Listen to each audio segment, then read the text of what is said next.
देह की मिट्टी से बड़ी दूर, आओ चले हम अपने घर। देह की मिट्टी से बड़ी दूर, आओ चले हम अपने घर। चांद तारों से दूर, इन नजारों से दूर, चांद तारों से दूर, इन नजारों से दूर, प्यारा प्यारा लगे है अपना घर। देह की मिट्टी से बड़ी दूर, आओ चले हम अपने घर।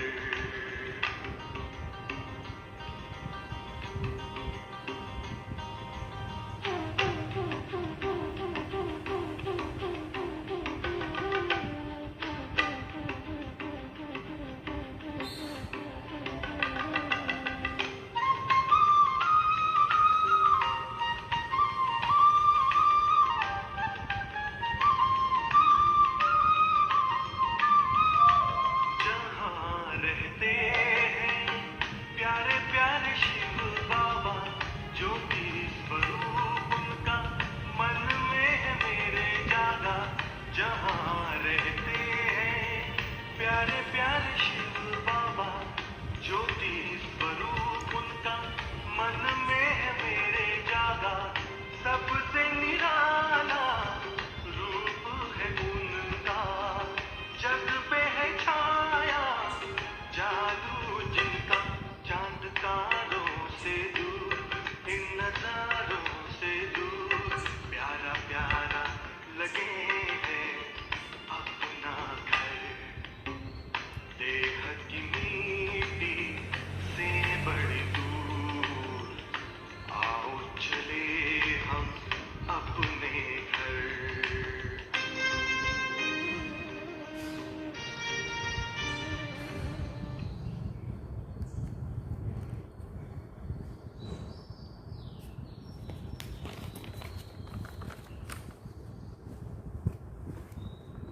ओम शांति। बाबा गुड मॉर्निंग। आज बाबा के 22 जुलाई 2024 के महावाक्य हैं। बाबा ने सार में कहा, मीठे बच्चे, देही अभिमानी बनो तो शीतल हो जाएंगे, विकारों की बांस निकल जाएगी, अंतर्मुखी हो जाएंगे, फूल बन जाएंगे। बाबा ने प्रश्न पूछा, बाप दादा सभी बच्चों को कौन से 2 वरदान देते हैं और उन्हें स्वरूप में लाने की विधि क्या है? तो बाबा ने उत्तर में कहा, बाबा सभी बच्चों को शांति और सुख का वरदान देते हैं। बाबा कहते हैं, बच्चे तुम शांति में रहने का अभ्यास करो। कोई उल्टा सुल्टा बोलते हैं तो तुम जवाब ना दो, तुम्हें शांत रहना है। फालतू झरमुई झगमुई की बातें नहीं करनी है, किसी को भी दुख नहीं देना है। मुख में शांति का मुहल्ला डाल दो तो ये दोनों वरदान स्वरूप में आ जाएंगे। ओम शांति। मीठे मीठे बच्चे कभी सन्मुख हैं, कभी दूर चले जाते हैं। सन्मुख फिर वही रहते हैं जो याद करते हैं, क्योंकि याद की यात्रा में ही सब कुछ समाया हुआ है। गाया जाता है नज़र से निहाल, आत्मा की नज़र जाती है परम पिता में और कुछ भी उनको अच्छा नहीं लगता है। उनको याद करने से विक्रम विनाश होते हैं, तो अपने पर कितनी खबरदारी रखनी चाहिए। याद ना करने से माया समझ जाती है इनका योग टूटा हुआ है, तो अपनी तरफ खींचती है, कुछ न कुछ उल्टा कर्म करा देती है। ऐसे बाप की निंदा कराते हैं। भक्ति मार्ग में गाते हैं, बाबा मेरे तो एक आप, दूसरा ना कोई। तब बाप कहते हैं, बच्चे मंजिल बहुत ऊंची है। काम करते हुए बाप को याद करना, यह है ऊंचे से ऊंची मंजिल। इसमें प्रैक्टिस बहुत अच्छी चाहिए, नहीं तो निंदक बन जाते हैं उल्टा काम करने वाले। समझो कोई में क्रोध आया, आपस में लड़ते झगड़ते हैं तो भी निंदा कराई ना, इसमें बड़ी खबरदारी रखनी है। अपने गृहस्थ व्यवहार में रहते हुए बुद्धि बाप से लगानी है। ऐसे नहीं कि कोई संपूर्ण हो गया है, नहीं, कोशिश ऐसी करनी चाहिए हम देही अभिमानी बने। दे अभिमान में आने से कुछ न कुछ उल्टा काम करते हैं तो गोया बाप की निंदा कराते हैं। बाप कहते हैं ऐसे सतगुरु की निंदा कराने वाले लक्ष्मी नारायण बनने की ठौर पा ना सके ठिकाना। इसलिए पूरा पुरुषार्थ करते रहो, इससे तुम बहुत ही शीतल बन जाएंगे। 5 विकारों की बातें सब निकल जाएंगी, बाप से बहुत ताकत मिल जाएगी। कामकाज भी करना है, ऐसा नहीं है कि काम धंधा छोड़ के रख जाना है, कामकाज भी करना है। बाप ऐसे नहीं कहते हैं कि कर्म ना करो, वहाँ तो तुम्हारे कर्म अकर्म हो जाएंगे। कलयुग में जो कर्म होते हैं वो विकर्म हो जाते हैं। अभी संगम युग पर तुमको सीखना होता है, वहाँ सीखने की बात नहीं है, यहाँ की शिक्षा ही वहाँ साथ चलेगी। बाप बच्चों को समझाते हैं बाह्य मुक्ता अच्छी नहीं है, अंतर्मुखी भाव, वो भी समय आएगा जबकि तुम बच्चे अंतर्मुखी हो जाएंगे, सिवाय बाप के और कुछ भी याद नहीं आएगा। तुम आए भी ऐसे थे, कोई की याद नहीं थी। गर्भ से जब बाहर निकले तब पता पड़ा कि ये हमारे माँ बाप हैं, ये फलाना है, तो फिर अब जाना भी ऐसे है, हम एक बाप के हैं और कोई उनके सिवाय बुद्धि में याद ना आए। भले टाइम पड़ा है परंतु पुरुषार्थ तो पूरी रीति करना है। शरीर पर तो कोई भरोसा नहीं है, कोशिश करते रहना चाहिए। घर में भी बहुत शांति हो, कलेश नहीं हो, नहीं तो सब कहेंगे इनमें कितनी अशांति है। तुम बच्चों को तो हर्षित रहना है, तुम बच्चों को तो रहना है बिल्कुल शांत। तुम शांति का वर्षा ले रहे हो ना। अभी तुम रहते हो कांटों के बीच में, फूलों के बीच में नहीं हो। कांटों के बीच रहकर तुम्हें फूल बनना है, कांटों का कांटा नहीं बनना है। जितना तुम बाप को याद करेंगे उतना शांत रहेंगे। कोई उल्टा सुल्टा बोले तो तुम शांति में रहो। आत्मा है ही शांत, आत्मा का स्वधर्म है शांत। तुम जानते हो अभी हमको उस घर में जाना है। बाप भी है शांति का सागर, कहते हैं तुमको भी शांति का सागर बनना है। पर फालतू झरमुई झगमुई बहुत नुकसान करती है। बाप डायरेक्शन देते हैं ऐसी बातें नहीं करनी चाहिए, इससे तुम बाप की निंदा कराते हो। शांति में कोई निंदा व विकर्म नहीं होता है। बाप को याद करते रहने से और ही विकर्म विनाश होंगे। अशांत ना खुद हो ना औरों को करो। किसी को दुख देने से आत्मा नाराज होती है। बहुत है जो रिपोर्ट लिखते हैं, बाबा ये घर में आते हैं तो धमचक्री मचा देते हैं। बाबा लिखते हैं तुम अपने शांति स्वधर्म में रहो। हाथमताई की कहानी भी है ना, उनको कहा तुम मुख में मोहलरा डाल दो तो आवाज निकलेगा ही नहीं, बोल नहीं सकेंगे, मुंह बंद हो जाएगा। तुम बच्चों को शांति में रहना है। मनुष्य शांति के लिए बहुत धक्के खाते हैं। तुम बच्चे जानते हो हमारा मीठा बाबा शांति का सागर है। शांति कराते कराते विश्व में शांति स्थापन करते हैं। अपने भविष्य मर्तव्य को भी याद करो। वहाँ होता ही है एक धर्म, दूसरा कोई धर्म नहीं होता। उनको ही विश्व में शांति कहा जाता है। फिर जब दूसरे धर्म आते हैं तो हंगामे होते हैं। अभी कितनी शांति रहती है, समझते हो हमारा घर वही है, हमारा स्वधर्म है शांत। ऐसे तो नहीं कहेंगे कि शरीर का स्वधर्म शांत है। शरीर विनाशी चीज है, आत्मा अविनाशी चीज है। जितना समय आत्माएं वहाँ रहती हैं तो कितना शांत रहती हैं। यहाँ तो सारी दुनिया में अशांति है, इसलिए शांति मांगते रहते हैं। परंतु कोई चाहे सदा शांति में रहें, ये तो हो नहीं सकता। भले 63 जन्म वहाँ रहते हैं फिर भी आना तो जरूर पड़ेगा। अपना पार्ट दुख सुख का बजाकर फिर चले जाएंगे। ड्रामा को अच्छी रीति ध्यान में रखना होता है। तुम बच्चों को भी ध्यान में रहे कि बाबा हमको वरदान देते हैं सुख और शांति का। ब्रह्मा की आत्मा भी सब सुनती है। सबसे नज़दीक तो इनके कान सुनते हैं। इनका मुख कान के नज़दीक है, तुम्हारा फिर इतना दूर है। ब्रह्मा बाबा कहते थे जब शिव बाबा मेरे तन में मेरे उसमें आके बोलते हैं तो सबसे पहले मेरे कान नज़दीक है, मैं सुनता हूँ, है ना। तो ये झट सुन लेते हैं, सब बातें समझा सकते हैं। बाबा कहते हैं मीठे मीठे बच्चे, मीठे मीठे तो सबको कहते हैं क्योंकि बच्चे तो सभी हैं ना। जो भी जीव आत्माएं हैं वो सब बाप के बच्चे अविनाशी हैं। शरीर तो विनाशी है, बाप अविनाशी है। बाप बच्चों से वार्तालाप करते हैं, इसको कहा जाता है रूहानी नॉलेज। सुप्रीम रूह बैठ रूहों को समझाते हैं। बाप का प्यार तो है ही। जो भी सब रूहें हैं भले तमो प्रधान हैं, जानते हैं ये सब जब घर में थे तो सतो प्रधान थे। सबको कल्प कल्प आकर हम शांति का रास्ता बताता हूँ। वर देने की बात नहीं है, ऐसे नहीं कहते कि धनवान भव आयुष्मान भव, नहीं। सतयुग में तुम ऐसे थे परंतु आशीर्वाद नहीं देते हैं।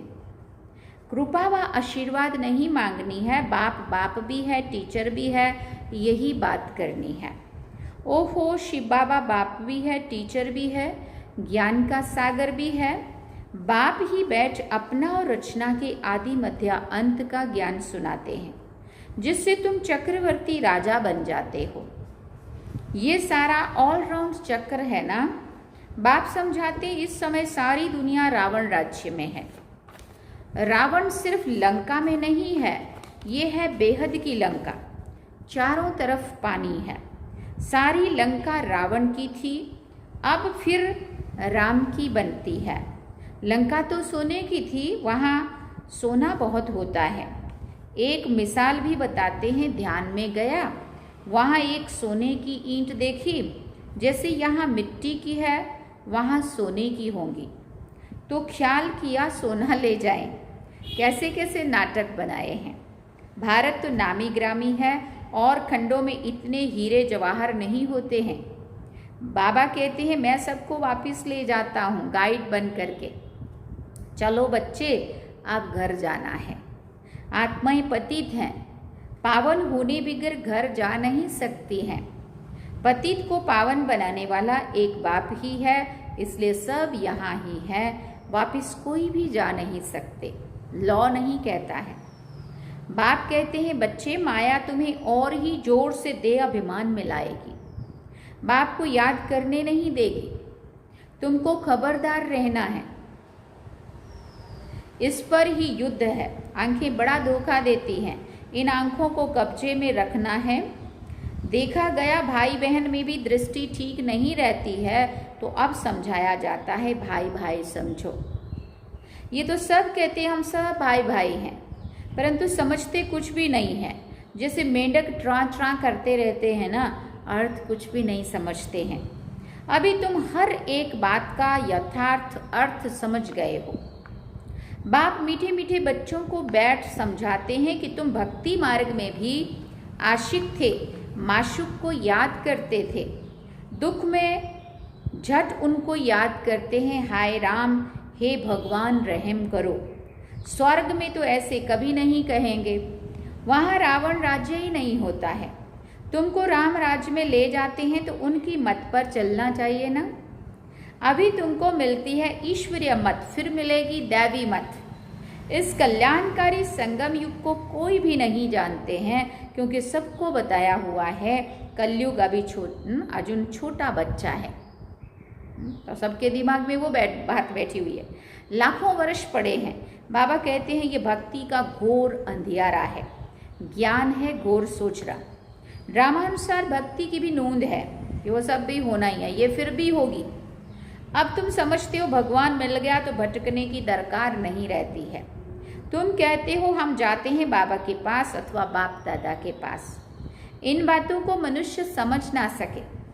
तुम्हारे में भी जिनको पूरा निश्चय नहीं बैठता तो माया एकदम हप कर लेती है। एकदम गज को ग्राहप कर लेता है। फिर आश्चर्यवत सुनंती कथंती भागंती डैश डैश कह के बाबा ने छोड़ दिया। पुराने पुराने तो चले गए, उनका भी गायन है, अच्छे अच्छे महारथियों को भी माया हरा देती है। बाबा को लिखते हैं, बाबा आप अपनी माया को नहीं भेजो। हाँ, क्या कहते बाबा को, बाबा आप अपनी माया को नहीं भेजो। अरे ये हमारी थोड़ी है, बाबा कह रहा है। कभी कभी बाबा कहता है मेरी बेटी है। हाँ, बाबा कह रहा है हमारी थोड़ी है। रावण अपना राज करते हैं, हम अपना राज स्थापन कर रहे हैं। ये परंपरा से चला आता है। रावण ही तुम्हारा सबसे बड़ा दुश्मन है। जानते हैं रावण दुश्मन है, इसलिए उनको हर वर्ष जलाते हैं। मैसूर में तो दशहरा बहुत मनाते हैं, समझते कुछ नहीं है। तुम्हारा नाम है शिव शक्ति सेना, उन्होंने फिर नाम बंदर सेना डाल दिया है। तुम जानते हो बरोबर हम बंदर मिसल थे, अब शिव बाबा से शक्ति ले रहे हो रावण पर जीत पाने के लिए। बाप ही आकर राजयोग सिखाते हैं।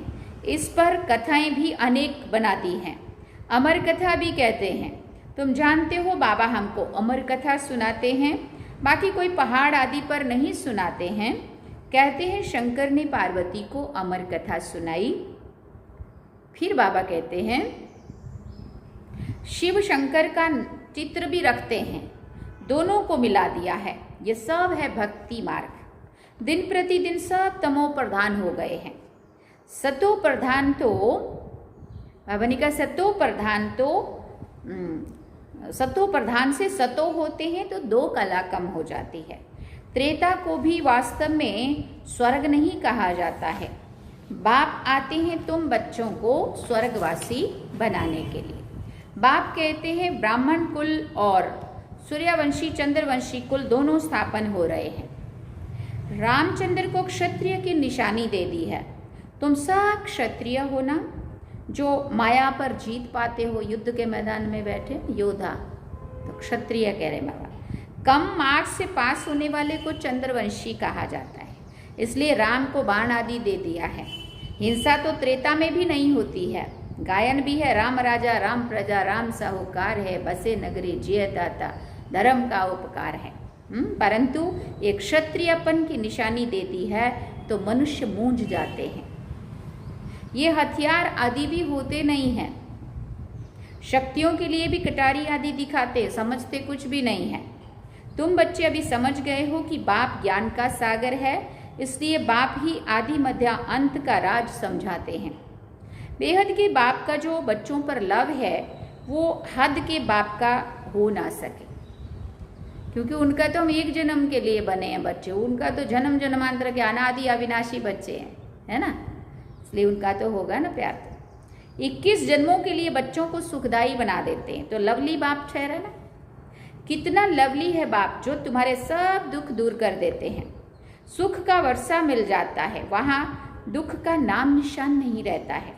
अभी ये बुद्धि में रहना चाहिए ना, ये भूलना नहीं चाहिए।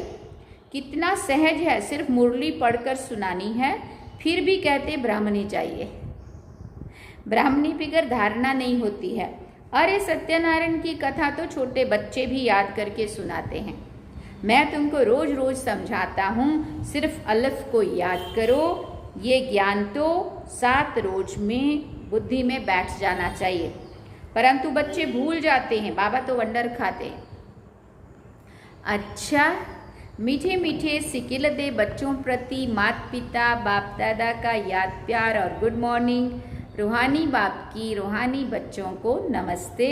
हम रूहानी बच्चों की रूहानी माता पिता बाप दादा को दिल व जान सिक व प्रेम से याद प्यार गुड मॉर्निंग नमस्ते। थैंक यू बाबा, शुक्रिया बाबा। धारणा के लिए मुख्य सार है। पहला पॉइंट, बाप से आशीर्वाद व कृपा नहीं मांगनी है। बाप टीचर गुरु को याद कर अपने ऊपर आपे ही कृपा करनी है। माया से खबरदार रहना है। आंखें धोखा देती है, इन्हें अपने अधिकार में रखना है, कंट्रोल में रखना है, अपने वश में रखना है। दूसरी बात, फालतू झरमुई झगमुई की बातें बहुत नुकसान करती हैं, इसलिए जितना हो सके शांत रहना है। मुख में मुहलरा डाल देना है। कभी भी उल्टा सुल्टा नहीं बोलना है। ना खुद अशांत होना है और ना किसी को अशांत करना है। वरदान में बाबा ने कहा, बाप की मदद से सूली को कांटा बनाने वाले सदा निश्चिंत और ट्रस्टी भव।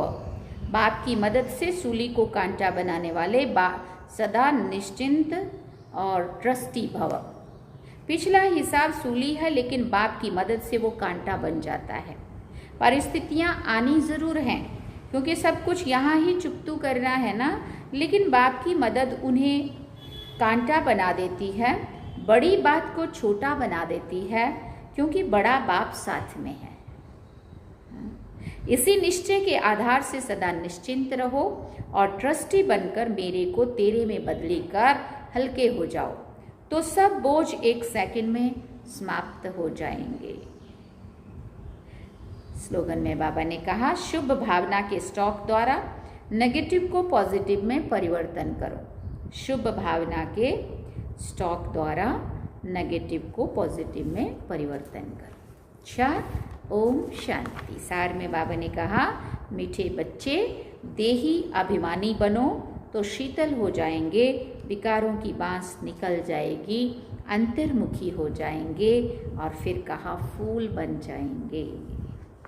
अच्छा, ओम शांति। तो ये थे आज के बाबा के महावाक्य जो हम सभी ने सुने। अब हम चलेंगे बाबा की याद में। चलिए।